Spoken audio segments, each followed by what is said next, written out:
That's it. And it's going to arrive everywhere. The time may vary a little bit depending upon which state you're in, but it's coming. Then there's New Jersey.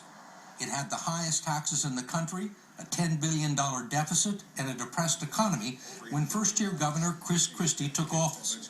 But after looking at the books, he decided to walk away from a long-planned and much-needed project with New York and the federal government to build a rail tunnel into Manhattan.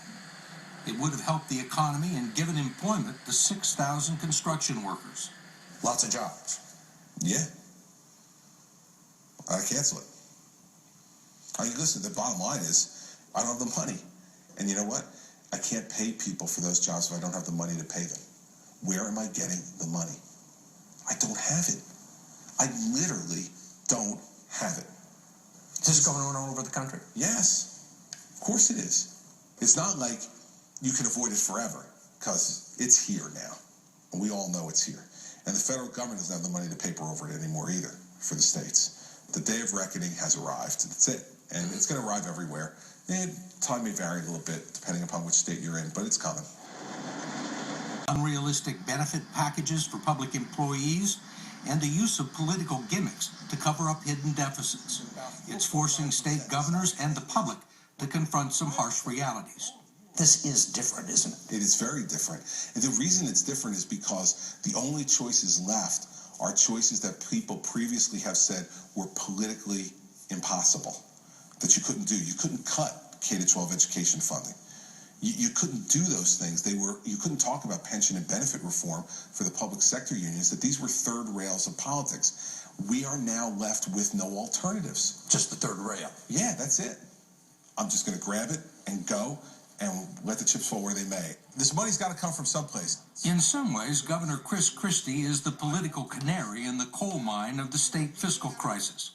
He's still facing another $10 billion deficit next year. Long term, the situation is much, much worse. Okay, let's talk about the pension obligations. Sure. $46 billion unfunded liability for pensions, $66 billion unfunded for health care liability? Yes, sir. That's a lot of money. That's a lot of money even for the federal government. That's a lot of money. And there are people who think it's worse.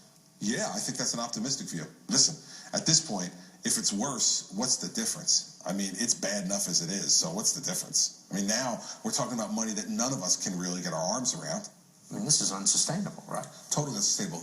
We have a benefit problem. It's not an income problem from the state. It's a benefit problem. And so we got to change those benefits. And what's the reaction been to that? It depends on where you sit. I mean, I think the general public thinks, I can't believe anybody gets a pension anymore. I've got a 401k. It got killed in the stock market. I don't know what I'm going to do for my retirement. I can't believe people get a pension anymore. So I think amongst the broad general public, they've said, amen. And I think among the public sector unions, they're yelling and screaming. So that you're running the state like Tony Soprano.